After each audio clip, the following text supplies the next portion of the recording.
Good morning friends, welcome to my channel Riya's kitchen and lifestyle. বন্ধুরা, তোমরা নিশ্চয়ই ভালো আছো, আমিও ভালো আছি। কিন্তু গরমটা যা পড়েছে, ভালো থাকার কিন্তু সেইভাবে আর উপায় নেই। প্রচণ্ড পরিমাণে গরম, কিছুই যেন আর খেতে ভালো লাগে না। তাই আজকে ভাবলাম যে জল ভাত খাবো। ভাত করেই আমি জল দিয়ে দিয়েছি। আর দেখো, তার সাথে মাস্ট ট্রাই আইটেম মুসুর ডাল আর মুগ ডাল আমি ভিজিয়ে রেখে পেস্টটা তৈরি করে নিয়েছি মিক্সিতে। দেখো, ডাল বাটা, দেখো মুসুর ডাল আর মুগ ডাল একসাথে। আর এখানে পেঁয়াজ কুচি, লঙ্কা কুচি, ধনে পাতা কুচি আমি একদম করে নিয়েছি। এবার আমি জাস্ট এইটা দিয়ে দেবো পুরোটা।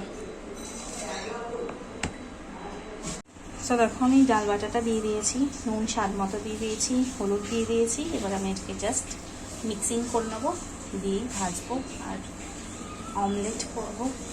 জল ভাতই আজকে খাবো, সাথে একটা গন্ধ দেবো। কাঁচা লঙ্কা তো মাস্ট, সর্ষের তেল। তো এইটাই আজকে খাবো, কারণ কিছুই আর ভালো লাগে না। কীভাবে বানাচ্ছি দেখাচ্ছি। সো দেখো, আমি ডালের ব্যাটারটা তৈরি করে নিয়েছি। মুসুর ডাল আর মুগ ডাল মেশানো ছিল, একটু ভিজিয়ে রেখেছিলাম, তারপরে মিক্সিতে বেটেছি। আর কাঁচা লঙ্কা কুচি, ধনে পাতা কুচি, পেঁয়াজ কুচি, স্বাদ মতো নুন, হলুদ দিয়ে ব্যাটারটা তৈরি করে নিয়েছি। মানে তেল গরম আছে, এবার আমি একটা একটা করে ছোটো ছোটো করে ছেড়ে দেবো।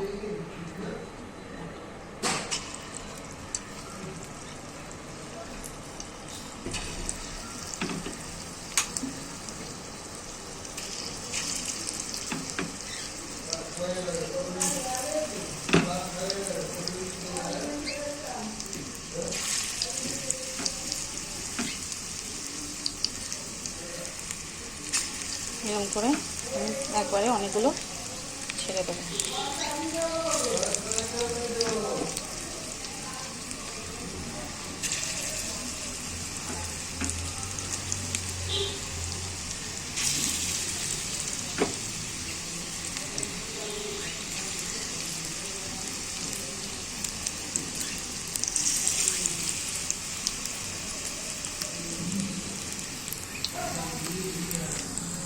সো একটা দিক ফ্রাই হলে আমি আরেকটা দিক উল্টে দেবো। সো দেখো, আমি পুরো ভর্তি করে দিয়ে দিয়েছি। ফ্রাই প্যানে যতটা এটেছে, একটা দিক হয়েও গেছে ভালো করে ফ্রাই, আমি জাস্ট উল্টে দেবো।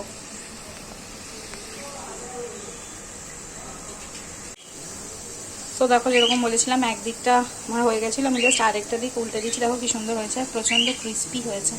একটা টিপস দিচ্ছি ক্রিস্পি হওয়ার, ডালের বড়া যখন করবে, ডালটা বাটার মধ্যে যদি একটু অ্যারারুট বা কর্নফ্লাওয়ার একটুখানি সামান্য দিয়ে দাও, ওটা আরও বেশি ক্রিস্পি হয়ে যায়। তো দেখো, আমারও সেরকম হয়ে গেছে। Good morning friends, welcome to my channel Riya's kitchen and lifestyle. তোমরা কেমন আছো? আশা করি খুব ভালো আছো, আমিও ভালো আছি। গরমটা প্রচণ্ড পড়েছে, এত গরম এত তাড়াতাড়ি পড়বে ভাবতেও পারিনি। সকাল সকাল দেখো ব্লগ নিয়ে চলে এসেছি। আজকে হচ্ছে স্যাটারডে আর আজকে হচ্ছে 6th এপ্রিল। তো এই সময়ই মানে 14th এপ্রিল পয়লা বৈশাখে আমাদের পাড়ায় মা ভবতারিণী মন্দির আছে, সবাই জানো। ভবতারিণী মন্দিরের প্রতিষ্ঠা দিবস, বাৎসরিক। তো প্রতি বছরই আমরা এইরকম টাইমে 6-7 তারিখ করে মাকে শাড়ি পরাতে যাই, শাড়ি দিই, মাকে পরাই আর পুজো দিতে যাই।